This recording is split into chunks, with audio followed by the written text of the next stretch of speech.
টিউশনে যাওয়ার নাম শুনলে জানি না ও কেন এত কান্না করে, যেতেই চায় না। তো স্কুল যাওয়ার সময় এত জ্বালায় না, কিন্তু টিউশনে যাওয়ার আগে খুব কান্নাকাটি করে। তো হ্যালো বন্ধুরা, রাধে রাধে, আশা করি সবাই সুস্থ আছো, ভালো আছো। তো দেখো আমি সকালে উঠেই, আজকে ছিল দ্বাদশী, তো সকালে উঠেই সমস্ত কিছু সেরে নিয়েছি। তো একটা ভালো কাজ করেছি যে রাতে দেখি গরু গোবর দিয়ে গেছে বাড়ির সামনে, গোবর দিয়ে গোটা রাস্তা আর কি লেপে দিয়েছি, যতটা আর কি করা যায়। তারপর বাড়িঘর সব মুছে টুছে নিয়েছি, দেখতেই পাচ্ছ। আজকে ওয়েদারটাও খুব একটা খারাপ না, যদিও পরে রোদ্দু উঠেছিল। তারপর আমি পুজো টুজো সেরে নিয়েছি। পুজোর মধ্যে দেখো কী কী প্রসাদ আছে। পালন সেরেছি চিড়ে, মিষ্টি, রসগোল্লা না সরি কি বলবো, রসমালাই আর সমস্ত কিছু দিয়ে বানিয়েছি। তারপরে এদিকে পুজো টুজো দিয়ে মেয়েকে রেডি করিয়ে দিয়েছি। মেয়ের আজকে বৃহস্পতিবার ছিল, তাই ওর সাদা ড্রেস স্কুলে, আর একদিনে স্কুল ড্রেস এত নোংরা করে যে এসেই ধুয়ে দিতে হয়েছে। আর দেখো এদিকে প্রসাদ মেয়েকেও দিয়ে দিচ্ছি স্কুলে টিফিন, কারণ ওই প্রসাদটা খেতে খুব ভালোবাসে, কিন্তু আজকে সম্পূর্ণটা শেষ করেনি জানো। দিতে চেয়েছিলাম বড় চামচ, কিন্তু না, ওই ছোট্ট চামচটা নিয়ে যাবে, এটা দিয়ে কি আর খাওয়া যায়, তাই খেতেই পারেনি।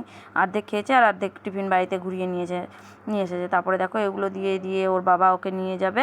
তো আমি এদিকে বসে প্রসাদও খেয়ে নিয়েছি। খেয়ে দিয়ে রান্না বান্না সেরে তারপর আবার যাব মেয়েকে আনতে। তো সকাল থেকে এত তাড়াহুড়ো থাকে গায়ে যে তোমাদেরকে আর দেখাতে পারিনি। পরে চাও করেছিলাম, ওর বাবা চা খেয়েছে, যদিও আমি এক চুমুক দিয়ে পরে আর খেতে ইচ্ছে করছিল না, কারণ একটু প্রসাদ মুখে দিয়েছিলাম, তারাই খেতে ইচ্ছে করেনি। তো কী আর করব, এই তো লাইফ, সবটা দেখাতে পারি না। তাহলে দেখো মেয়েকেও আনতে চলে যাচ্ছি। এদিকে এক দেওর পেরে দিয়েছে জামরুলের মতো, জানি না এটা জামরুল কিনা, খুব টেস্টি ছিল। অর্ধেক খেয়েছি আর অর্ধেক বাবুর জন্য নিয়ে গেছি। ওর দাদুর সাথে ওকে আগে পাঠিয়ে দিয়েছিলাম ওর বাবার দোকানে। আমি গিয়ে দেখেও ময়দার বস্তার উপরে শুয়ে আছে, দেখো মুখে চোখে জামা কাপড়ে ময়দা লাগিয়ে কী করেছে। তাহলে আমি কিছুক্ষণ ওর বাবার দোকানে দাঁড়িয়েছি, ওর বাবা জল এনেছে, তারপরে মেয়ে আনতে চলে গেছি। আর এদিকে দেখো জামরুলের বীজটাকে ছুলতে গেছি, কোনো কাজ না থাকলে যা হয় আর কি। তারপর মেয়েকে নিয়ে এসে ওকে স্নান করিয়ে খাইয়ে দাইয়ে আমি জাস্ট একটু খেতে বসেছি। আর এদিকে দুই ভাই বোনের কি ঝগড়া। তো আজকে মেনুতে দেখো আছে আলু ভাজা, ভাত, কাঁচা লঙ্কা, এদিকে মুগের ডাল করেছি আমি লাউ দিয়ে, লাউয়ের ঝালি, আর কোয়াশ ঘন্ট করেছি। আর এদিকে দুই ভাই বোনের এত মারামারি, যাই হোক। তারপরে ঘুম টুম পাড়িয়ে দিয়েছিলাম, ঘুম থেকে উঠে আর বাবুকে মেরেছে মেয়ে। তারপরে ঘুম থেকে উঠে দেখি মেয়ে পুরো কাঁদছে, টিউশনি যাব না, পড়তে যাব না, তুমি না করে দাও মিসকে। এদিকে ওর বাবা এনেছে সবজি খরচা, ও কাঁদছে, আমি কোনো কথাই শুনি, ওকে রেডি করে দিয়েছি। তাহলে সবজি খরচা নামিয়ে ঠামিয়ে পরে সন্ধ্যা বাতি দিয়ে পরে আবার সবজি টবজি কেটেছি।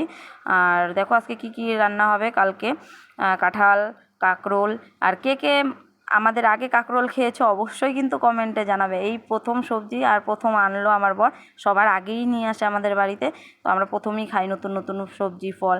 তারপর দেখো মেয়েকে আনতে চলে গেছি, মেয়েকে এনে দেখো রাতে খুব ঘুম পাচ্ছিলো, খেয়ে দিয়ে রাতে শোয়ার তোড়জোড় করছি। তো আমাদের ভিডিওটা তোমাদের কেমন লাগলো অবশ্যই কিন্তু কমেন্টে জানাবে, ভালো লাগলে লাইক